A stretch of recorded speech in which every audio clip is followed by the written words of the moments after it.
Johannes Drooghaag. I have a very special guest today, Bill Mew, and you will see a lot of Bill Mew at the show coming forward. We're going to talk about technology, about the influence on human beings, so all of us.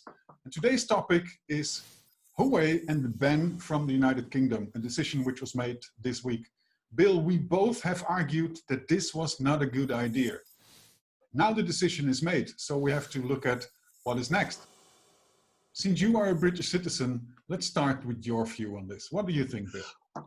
Well, I'm sat here as somebody who, as I think I've explained before, never voted for Brexit, never wanted it, and I'm kind of stuck with the whole arrangement. I'm not particularly happy with it. But what we found ourselves in is in a point of isolation where we're no longer a part of Europe and we've got to have a trade relationship with Europe. We're also desperate to try and have a trading relationship with China, and we want a trading relationship with America. So the whole Huawei problem could not have come at a worse time for us to be caught in the middle in what is a big power politics game between two big trading giants. It's really, if you understand the situation, not about technology at all. It is purely a big trade war. If we look at the technology itself, Huawei has opened its technology up to far greater scrutiny than any of its rivals. It submitted its technology to the GCHQ labs in the UK, to the similar labs in Italy, and to a number of other different organizations to do really very detailed examinations. And those organizations have looked at it from end to end and have found a number of engineering flaws, but no backdoors and no malicious code there. And when you're talking about engineering flaws here, these are things that are common for all pieces of technology. I mean, we're still getting Windows updates almost monthly for technology that is in very wide use all around the world. And patching technology and patching software is something that is a continual process. And therefore you shouldn't necessarily see engineering flaws as a bad thing as long as they're being addressed and as long as they're being patched. And obviously there were some engineering flaws made with what is very new technology around 5G, but that should have been expected. And Huawei had made a commitment to invest billions in its software engineering to improve the quality of the software engineering and to directly address the flaws that have been found.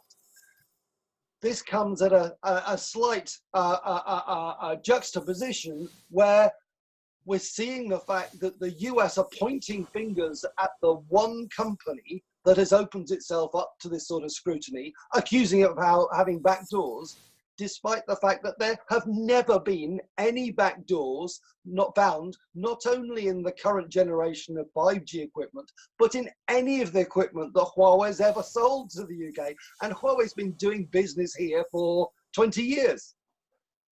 That's a very interesting finding, Bill, because I researched this as well, and I researched it not just for the UK, I researched it worldwide, and I published about that in an article. There is one case, there's one case found where researchers and a customer of Huawei identified that there was a vulnerability which could be exploited to escalate access. We could call that a backdoor. That is the mother of all evidence, apparently. Now, the fun thing, and actually the sad thing, is that is a case which was reported by Vodafone in 2011. So that's now almost 10 years ago already. They also confirmed that the moment they reported this to Huawei and started working together with Huawei at the investigation and the patching, it was solved. But still, this particular case keeps popping up as the evidence, as there was this case, that's the evidence. But also it involved the Telnet software, which is not only used by Huawei, it is used by other technologies as well. So it's again something you can't just point your finger at Huawei. It's a ridiculous accusation. And part of the irony here is, while we have never found a backdoor of any real significance in Huawei equipment, there are well-documented cases of American equipment produced by Cisco being shipped out by courier for foreign nations and intercepted by the CIA, boxes opened, the CIA installing malware, resealing the box and sending it on to countries like Pakistan and others. So whilst we have no documented cases of any illicit backdoors in any Huawei equipment, we have real documented cases of Cisco equipment being intercepted and malware being installed by the CIA. So the Americans are actually guilty of what they've accused the Chinese of, but never proven that the Chinese have ever done it. Well, and that's not the only thing, Bill, because we have the crypto AG case, which was basically everybody. They could listen in and they could decrypt anything. We have the crypto AG case is slightly different because we're not talking about manufacturer's kit here. The crypto AG was encryption software that was more broadly used. It was sold to about 120 different countries and was used by many of them, assuming that it came from a neutral Swiss organization, which we only found out some years later had a main shareholder that was the CIA. And therefore, and that goes back to the level of honesty and transparency that we're seeing from the US government. Exactly. And there are many, many more examples. There is the famous random generator, which is critical for encryption and cryptography. And Edward Snowden and others have made very clear publications with evidence and with proof that there is a standard random generator which has a very, very clear NSA fingerprint on it, and a flaw by which the NSA, with enough computing power, which they happen to have, can basically predict the next random number generated by this random generator, which allows them to decrypt encrypted information. And that was, amongst other, found in the Juniper VPNs and many other applications and many other appliances. So there is a lot of exposure about the United States very actively tapping in on communication. And there is a lot of information coming from the United States accusing China, and because that doesn't do enough, accusing Huawei of doing what they are doing themselves. And that is double standards, right? Yes, but also I think if we look beyond the encryption question and we look beyond the question of backdoors to say, well, if Huawei were to do this, hypothetically, how would they go about intercepting all our data? Because if they don't know exactly what data they're going to steal, they're going to need to funnel an enormous volume of data offshore, and someone's going to notice. So once they've sold the equipment to carriers like Vodafone or BT, do you really think that Vodafone or BT wouldn't notice if there's a massive amount of data being funneled offshore to the Chinese? It's just a ridiculous assumption. Not just that, but my contacts at Vodafone, at BT, at Telefonica are rather offended by the suggestion that any vendor who sold them equipment can just walk in, tap into their data, and they would not notice. They feel that doesn't make sense. If you don't know what you're looking for, you have to move a lot of data in order to then sift for it. Assume, though, for a second that you know exactly what you're looking for and that there's particularly sensitive data. Well, all somebody would have to do would be to encrypt it, and then they'd be safe, because the Chinese don't have that unencrypted. They're not quite as sophisticated as the NSA. And therefore, most of the arguments here are totally undermined. One of the other arguments they make is that the Chinese, in order to undermine us, could switch off all the equipment so that suddenly we were left back in the dark ages. Well, you need to understand that Huawei is a company that wants to be in business. It wants to be selling equipment all around the world. If there is a single instance where it is found with backdoors, or is there a single occasion when it turns off equipment and does that to its clients, it will be out of business overnight. So it would be economic suicide for Huawei to do anything like that, and they would therefore never do so. And now we are, what I said 2 years ago when this whole thing started, it's a script. And we're progressing through the script. The first part of the script is start the rumors that, and you will always get people who believe it. Those rumors are not enough. So you have to start substantiating them.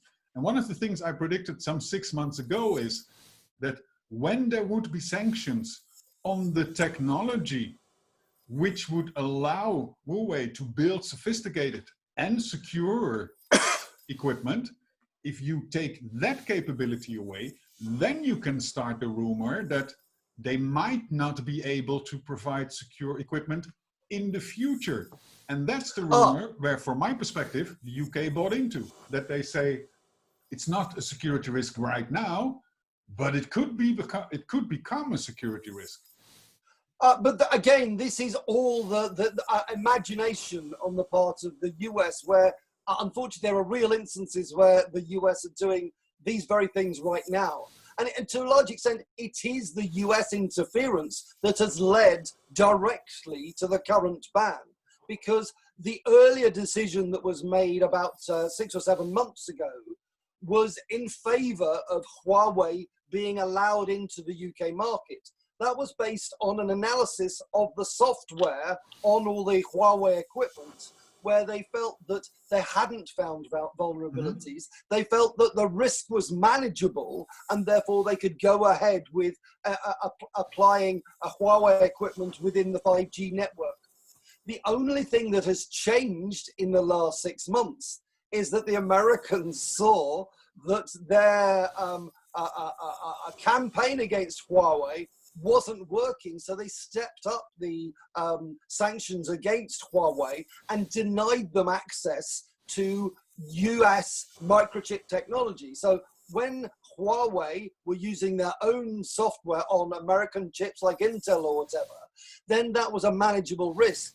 But when the US took away their ability to use well understood Intel chips, and Huawei were therefore going to be forced to use chips that we don't understand as well, suddenly the risk proposition changed, because while you maybe have some confidence in the software that you've examined in detail, you can't be sure of the microprocessors, because it's far more difficult to examine such microprocessors. And Huawei would be okay if it was allowed to use US chips like Intel, but it's the very fact that the US have denied them access to the chips that's meant that Huawei is now denied access to the UK market, which is a total irony. So what they basically created is that the consequence of the actions of the United States have now become the reason for the ban on Huawei. So yes, that basically says, and that's the script I've been discussing with a bunch of people, and there are some next steps to be accepted. But what is most important for us is to see how Huawei will respond and how China will respond. And what I want to add in this context, Bill, what I want to add in this context. Unfortunate thing for those of us who are unfortunate enough to be sat here in the UK, now in a level of isolation, no longer in Europe, without a trade deal yet with either China or America, we are now in a most unfortunate position that the Americans have been bullying us into this particular position. And now the Chinese are going to retaliate against the UK for actions taken by the Americans. And therefore, unfortunately, those of us in the UK are going to suffer the consequences, not of our actions, not of Huawei's actions, but we're going to suffer Chinese retaliation for actions that the Americans have taken.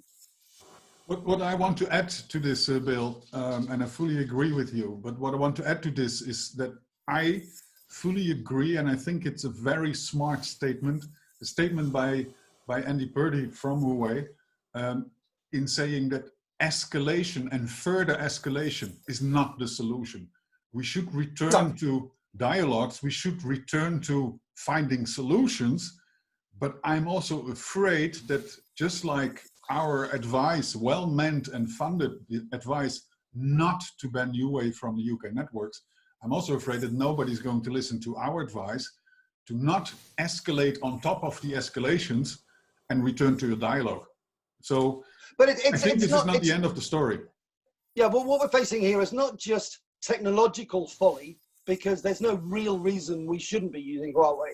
We're facing financial folly, because it's going to cost us a massive amount to remove a lot of Huawei equipment that is perfectly good at doing the job it's doing. There's no reason to remove it. And therefore, we're in the unfortunate position where the UK wanted to provide an opportunity for Huawei to enter the market. Its position was undermined by the Americans, and it is now suffering the technological and the financial consequences. Exactly. And I hope there won't be any significant retaliation by the Chinese. But, you know, we are in a vulnerable position. Anything could happen. Bill, given the situation as it is today, the United Kingdom needs trade agreements with its three largest partners, with whom they happen to be at odds at the moment: the United States, the European Union, and China. We have the ban of Huawei. We do believe this is not the end of the ongoing trade war. So what are your expectations for the future? And if you could give the current administration of the United Kingdom any advice, what would that be? I think what we have to do is try to mediate where possible on the grounds of real technologically led decision making. It's a bit like the problem that we're facing with the pandemic at the moment. The government keeps saying we need to be led by the science, and then they take political decisions. At the moment, we're facing the same thing with Huawei. We need to be led by the real technology here, and the real technology has found that there aren't any backdoors, and we shouldn't necessarily be worried about introducing Huawei into the UK 5G network. We shouldn't be complacent. We should always be in our guard in case things change or in case vulnerabilities are found. But hopefully these will be patched by Huawei as they would be by any reputable vendor. But it means that we should have a technology-led approach and not a politically-led one. My concern is that we're very much going down a politically-led path, but it's not our politicians that are taking the lead here. It is the American politicians that are bullying us into the position that we face. And by withdrawing Huawei's access to microprocessor technology from the US, they were successful in tipping the balance against Huawei. And unfortunately, the UK is going to suffer the consequences. I fully agree with that, Bill, and I think that's a good advice moving forward. Technology is one, ethics and politics is an entire different playing field. So let's try to keep them separated, right?